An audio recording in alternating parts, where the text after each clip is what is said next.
All right, a Fresno State professor gloats over Barbara Bush's death. Says she won't be fired. So in Fresno State, there was a professor who on Twitter went off on Barbara Bush, calling her a hideous racist and telling the world that she was happy she was dead, that she looks forward to when all the rest of the Bushes join her, and then later that she was happy, she was happy about all this because George Bush is probably very sad, and it's like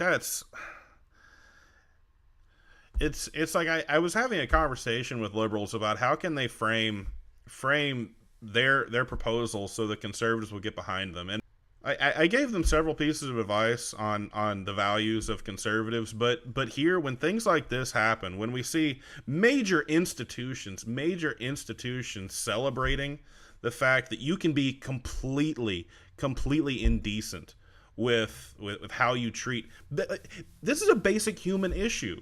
This person's being celebrated by the left for free speech. Okay, you're saying it's about free speech, but really you're just celebrating the fact that it was indecent towards people you despise. Let's look at what she really said, okay? Let's think about what she really said. This one comes from Tribunist. The last one was from Daily Wire. And Tribunist took some actual screenshots to show what the woman said. So this Randa Gerard was generous and smart, amazing racist who, along with her husband, raised a war criminal. Okay, classy. Either you're against pieces of like this and they're genocidal raised, or you're part of the problem. Okay, so if you don't agree with me, you're part of the problem. Can't wait for the rest of them to fall can't wait for the rest of the family to fall their demise. Yeah, that's okay. Calling for people's deaths. That's interesting. All the hate I'm getting made me forget how happy I am that George W. Bush is probably really sad right now. So, okay, you really do wish for people to be miserable because their mother died, and it's like this is indecent. It's reprehensible. It's some of the most disgusting behavior we've seen in 2018. It was like it. And I'm sure you're going to talk about, but what about Trump? No, nothing Trump has done comes close to this level of indecency. Sorry, nothing. A lot of people are arguing that, this is about free speech. Like, she should have free speech. She should be able to say whatever she wants to say, even if it's absolutely detestable. A lot of people on the right have been saying that. And, even Ben Shapiro, who has been a target of a lot of hate speech from both sides, has come out saying, not so much defending her, not defending what she did, but saying, she has a constitutional right to say these things, no matter how reprehensible they are, no matter what the character no matter what it shows about her character, and no matter what it says about all the people who are defending her simply because they love the fact that she said she wants the Bushes to die. I'm not even disagreeing with the fact that she has First Amendment protections. What I'm saying is, what would happen if it went the other way? I want everybody, and I especially want liberals to think about this. I want you to ask, what would happen if it was Michelle Obama? What would happen if it was some professor who said that he or she were so happy that Michelle Obama was dead because everyone in that family was now miserable. They were happy that they were miserable because Obama was such a horrible person, what with his drone campaign or with what he did in Libya or all the other things that he's done that people don't agree with, that a lot of people on the right don't agree with. What would happen if somebody said in a Twitter rant, who had power, somebody who was empowered by a university, in a Twitter rant, that they were happy that Michelle Obama was dead, that Barack Obama was miserable? What would that look like? And honestly, imagine that, because we've seen things like that. We've seen people get fired for saying things. There was a reporter who got fired because he said that the Obama girls didn't look happy enough at a Thanksgiving thing. That was it. He said that they looked mopey, and he was fired for that. Now, getting back into more relevant, we talk about free speech, but why aren't we talking about the Atlantic reporter who was fired for a view that the Atlantic even knew? He was their token conservative. They brought him on as the token conservative for the Atlantic because they were trying marginally to fix the view that many people rightfully had, that they were a biased organization beyond reproach. So they hired one token conservative who, guess what, was against abortion. They knew this. They already knew this about him. But then people started discovering things that they already knew and making it more and more of a public issue, to the point that the Atlantic fired him because of things they already knew about the guy. A mob called him out and said, no, you're not allowed to work here at the Atlantic. You shouldn't be here because your views are so terrible. Well, the Atlantic didn't care about free speech. The Atlantic fired him to take care of the liberal sensibilities. Okay, so what about that? And then what about also this other news about, this one comes from the Alliance Defending Freedom, where this is not even the first case of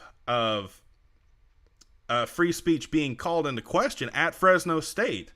There they talk about a teacher, Greg Thatcher, who doesn't view free speech as something important, that it shouldn't matter as much.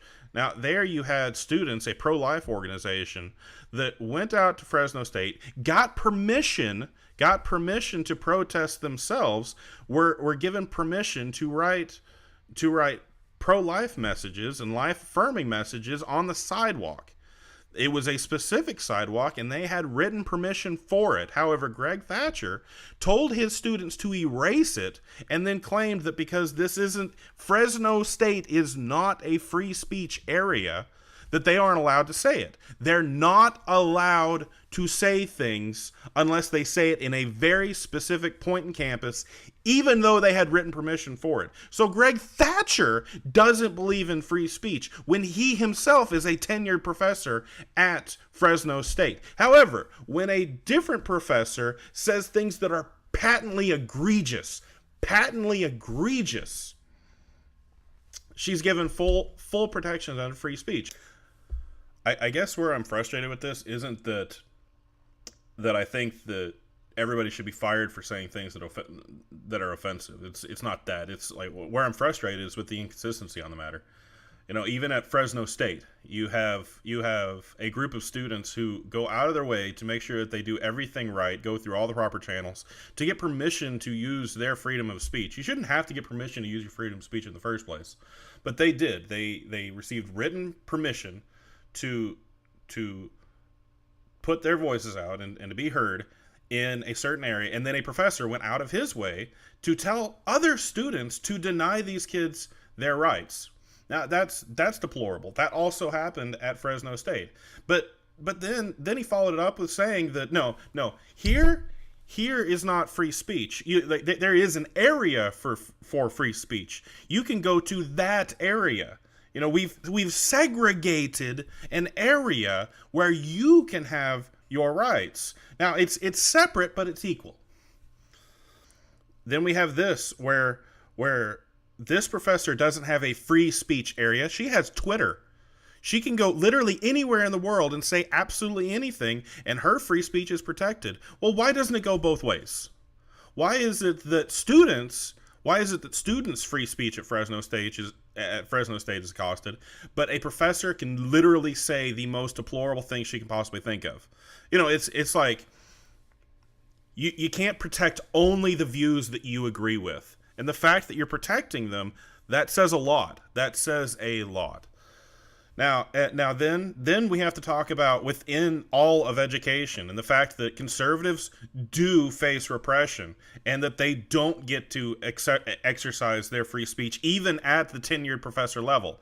We've seen that if that's an issue, we also have the problem that conservative professors don't get tenured. Now, I've written about this before, and I'll put a link down at the bottom, but there is a major issue that conservatives are being pushed out. Conservatives are being pushed out of upper education. In fact, in many surveys, it's shown that it's easier to find a registered Marxist than it is to find a Republican at many college institutions.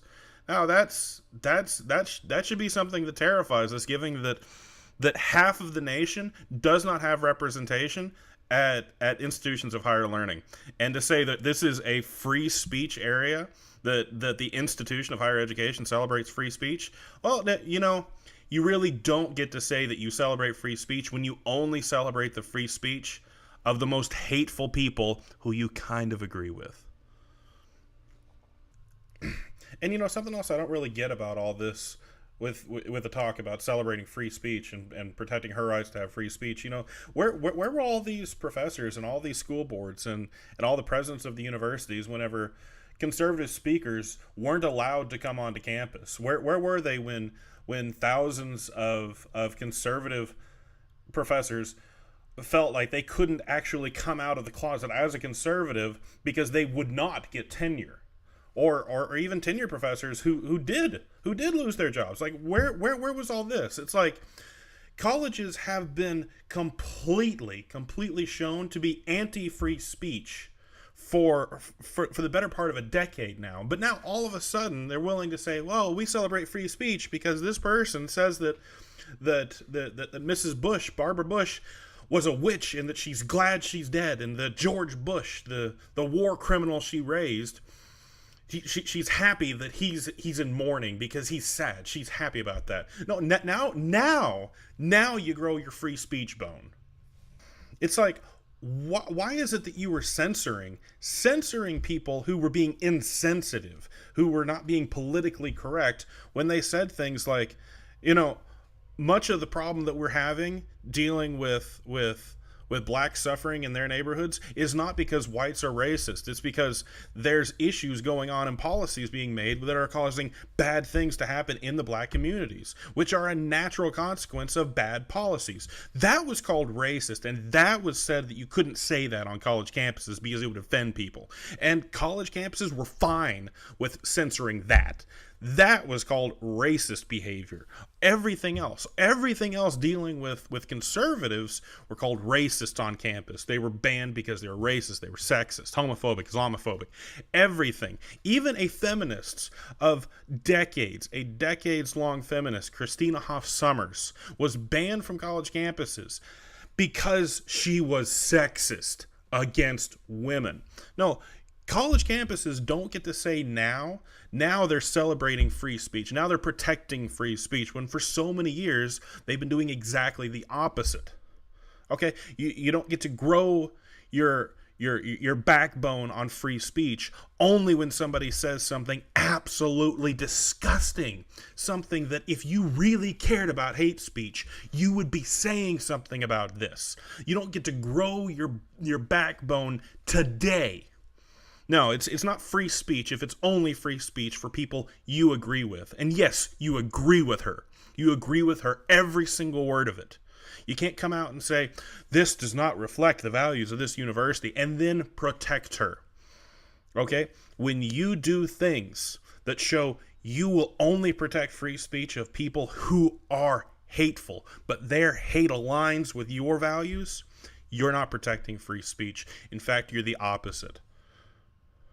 Tenure, the concept of tenure is to provide professors a sense of freedom so that they can say things that are politically incorrect, that are pushing the envelope, or that push science and reason and whatever fields they work in to a further degree so that they don't face negative repercussions from those communities, things that'll stifle the progression of our understanding of the world. Now, while we're on the subject, what does this professor have tenure for? Now, what she has tenure for is as an English professor. Now, here she is talking about politics, which I'm not saying that just because she's a English professor, she's not allowed to talk about politics, but she received tenure for her work in English. Now, this is what she said. This is what Fresno State considers the work of a tenured English professor. Now, she's definitely not progressing politics in any sort of direction that's healthy, but to say that this is the work of a tenured professor in English really says a lot about Fresno State. If a child in my wife's 5th grade class turned in something written like this, that child would fail. But it's okay because she's a tenured English professor. I'm just saying, this is what you need to think about represents you, Fresno State. Part of the things that Fresno State's going to have to endure is that by making this stance and saying we're going to protect these people under these specific situations and then call that some sort of celebration of free speech, is that many of their donors, many of their alumni, many of the people who have supported Fresno State for years are done. Okay, it's shown that the institution is promoting people to the rank of tenured professor who have no business being tenured. It's showing that they're doing this not because these people are brilliant thinkers in their fields, but because of some ideological background that the university has shifted towards. And because the university no longer cares about putting out the highest in academic standards and putting out the best quality students it can, but just furthering some ideology, then a lot of the alumni are saying, no, this institution no longer represents my values. It no longer represents something I'm proud of, and I'm not going to fund it anymore. So Fresno State is dealing with that right now, that many of their alumni are reporting into the president that do something about this or we're done. Now, this is going to have dramatic consequences later on into Fresno's future. And what's probably going to happen as well, the same thing has happened to other universities that have taken very, very clear leftist stances on numerous issues, which also does still include suppression of conservative views, is that students also make the final decision. If a student feels that they're going to a toxic environment where their views will be repressed, where they'll only be allowed to have certain views, even liberal students don't want to be a part of that. Okay, and this saying, like, there's nothing good in the advertising for Fresno State that came from this professor. Okay, she's not saying that this is a place of tolerance. She's saying that this is a toxic place where if you don't agree exactly with what I agree with, you will suffer for it. And a lot of students will make the final decision that I refuse to go to a university like this. We saw this with other universities to where they saw massive reductions in enrollment the semester after this huge leftist protest went down. It's happened again and again repeatedly. And I'm pretty sure that it'll be something that we should watch for Fresno State. We should watch how many kids actually want to go there starting next year. We should watch the freshman enrollments starting around in August. That's something we should be watching for, because people are going to need to understand that if you really, really want to support this behavior, but you won't call out the times where professors silence students doing everything right, then a lot of kids aren't going to want to go there. And just as importantly, the people who actually keep the lights on, the people who cause new programs to happen, the donors, the alumni, they're going to abandon you too. So as for Fresno State, I felt that this was a horrific situation put on them by a professor that they made tenure. And so they're going to suffer all the consequences. It won't be now. Randa Gerard is correct. She won't be fired. However, she burned the university. And it's going to be suffering the consequences of her for many years to come.